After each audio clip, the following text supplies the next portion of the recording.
টাকায় নাকি কাঠের পুতুল হা করে। চাঁদাবাজির যে দোকানগুলো ছিল যাত্রাবাড়ি, মহাখালী, গাবতলী সমস্ত বাস স্ট্যান্ডে সমস্ত দোকান অনতিবিলম্বে বন্ধ করতে হবে। মাফিয়া গোষ্ঠী ফুটু ফুটু করে কথা বললে এরা শুনবে না।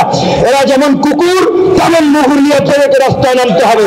নির্বাচন যথাসময় হবে। ছাত্র জনতা একটা বৈষম্যহীন দুর্নীতি মুক্ত কল্যাণ রাষ্ট্রের জন্য লড়াই করেছে, জীবন দিয়েছে, আজ অদ্যাবধি লড়াই করে যাচ্ছে। কাজী কোন ঘুষখোর দুর্নীতিবাজ মাফিয়ার অস্তিত্ব এই দেশে থাকবে না। সুতরাং বিএনপিও চাঁদা নিবে না। এইবার আসেন রাজনৈতিক দলের পাঠ। এইখানে বিভাজন আছে। আমরা যেমন বলছি কোন চাঁদাবাজি চলবে না, বাস মিনিবাস থেকে গেট পাস, জিপি এই সমস্ত নামে যে 70 টাকা করে নেওয়া হচ্ছে, এইখানে কিন্তু বড় একটা টাকায় নাকি কাঠের পুতুল হা করে। বুঝছেন তো? তাহলে এই যে 1000 কোটি টাকা, এইটা তো অনেকের রুটি রুজি বাণিজ্যের ব্যাপার। কাজেই তারা টাকা পয়সা দিয়ে মানুষ পালবে, সংগঠন বানাবে, তারপরে আপনাকে আমরা যে প্রতিবাদ করছি আমাদেরকে তারা ভিলেন বানাতে চেষ্টা করবে। কাজেই আমাদের পরিষ্কার কথা, স্থানীয় সরকার মন্ত্রণালয়ের এক প্রজ্ঞাপনে যেমনি ভাবে সমস্ত আপনার উপজেলা চেয়ারম্যান, পৌরসভার মেয়র, সিটি কর্পোরেশনের মেয়রদেরকে বিলুপ্ত করা হয়েছে, একইভাবে সেটা যথাযথ অথরিটি করবেন। এই যে চাঁদাবাজির যে দোকানগুলো ছিল যাত্রাবাড়ি, মহাখালী, গাবতলী সমস্ত বাস স্ট্যান্ডে সমস্ত দোকান অনতিবিলম্বে বন্ধ করতে হবে। এই দোকানে যারা বসবেন আপনারা সবাই মিলে হাত পা ভেঙে যাবেন। পরিষ্কার কথা। যদিও বলছেন না, এই দিনের কথা বলা যাবে না, চোরায় না আইসরে ধর্মের কাহিনী।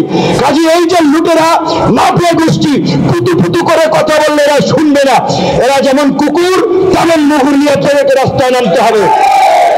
পরিষ্কার ভাবে বলছি পরিবহন মালিক ভাইদেরকে, এইখানে এই সংগঠনটার সাথে আমি জড়িত আছি, তারাও যদি কোনোদিন 10 পয়সার চান্দা কিংবা অনুদানের জন্য যায়, আমি কিছু না করলে সাংবাদিকদের তো জানাইতে পারবেন যে বিপিনুর বড় বড় কথা বলছে, তার লোকেরা দেখেন এইটা করতেছে। পরিষ্কার কথা, আমাদের এই সংগঠনের নামে 5 পয়সার চাঁদাবাজি চলবে না। আমাদের শ্রমিক অধিকার পরিষদের সভাপতি বলছিলেন যে আহত শ্রমিকদের চিকিৎসার বিষয়ে তারা একটা ফান্ড গঠন করতে চান। আমসামিন ভাই উপদেষ্টা থাকবেন বলছেন। আমি বলছি সেখানে আমরা গণ অধিকার পরিষদের পক্ষ থেকে প্রাথমিকভাবে তাদেরকে 5 লক্ষ টাকা দিব, কিন্তু কোন মালিক বা কারো কাছ থেকে চাঁদা নেওয়া যাবে না। নিজেদের উদ্যোগে নিজের শক্তিতে পারলে কিছু করবেন, ধান্দাবাজি চাঁদাবাজি চলবে না। আপনারা যদি এই চাঁদাবাজদেরকে প্রশ্রয় দেন, চাঁদাবাজদের পক্ষে অবস্থান নেন, নিজেরা যদি জিম্মি থাকেন, তাহলে আমাদের কিছু করার নাই। আমাদের যা করা আছে সেইটা আপনাদেরকে জানাই। অন্তর্বর্তী সরকারের ইতিমধ্যেই অল্প সময় দায়িত্ব নিয়েছে, কাজেই তাদের ভুল ত্রুটি থাকবে। পরিষ্কার ঘোষণা, এই সরকারকে যারা অস্থিতিশীল করতে চেষ্টা করবে তাদের দাঁত ভাঙা জবাব ছাত্র জনতা নাগরিকরা আমরা সম্মিলিতভাবে দেব। এই সরকার কোন রাজনৈতিক দলের সরকার না, এই সরকার নিরপেক্ষ সরকার, ছাত্র জনতার ম্যান্ডেটের সরকার। অবশ্যই ছাত্র জনতা আমরা মনে করবো যে যতদিন পর্যন্ত আমাদের কাঙ্ক্ষিত রাষ্ট্রের রূপরেখা আমরা পাচ্ছি না, যতদিন পর্যন্ত সংস্কার পাচ্ছি না, ততদিন পর্যন্ত এই সরকারকে আমরা রাখবো, তাদেরকে আমরা সমর্থন দেব। নির্বাচন নিয়ে অস্থিরতার কিছু নাই।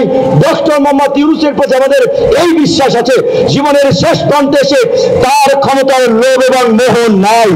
তার যে মর্যাদা সারা বিশ্বের বিভিন্ন দেশের প্রধানমন্ত্রী, রাষ্ট্রপতিদের চেয়ে অনেকের চেয়ে ঊর্ধ্বে। কাজী এই রকমের একজন গ্রহণযোগ্য একটা ওয়ার্ল্ড ওয়াইড কানেক্টেড লোককে ব্যবহার করে আমরা যদি আজকে আমাদের গার্মেন্টসের রপ্তানি ইউরোপ আমেরিকাতে বাড়াতে পারি, কারণ উনি যদি কোনো দেশের ফরেন মিনিস্টার, লেবার মিনিস্টার কিংবা প্রেসিডেন্ট, প্রধানমন্ত্রীকে বলে যে ভাই আমার দেশের এই দুর্যোগে আমি দায়িত্ব নিয়েছি, আমার জায়গা থেকে গার্মেন্টসের প্রোডাক্ট কেন, তারা সবাই কিনবে।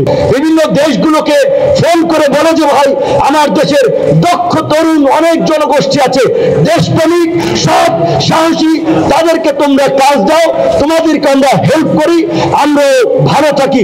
আমার বিশ্বাস অনেক দেশ শ্রমিক নেবে, তাকে আমরা সব ধরনের সহযোগিতা করবো। কোন নির্বাচনের দাবি দেওয়ার আলাপ আলোচনা অন্তত আগামী 1 মাস হবে না। নির্বাচন যথাসময় হবে। শেখ হাসিনা যেই অপকর্ম করেছে, আল্লাহর শাস্তি তিনি পাওয়া শুরু করেছেন। সত্য, বস্তুনিষ্ঠ ও নিরপেক্ষ দৈনিক জনবাণী।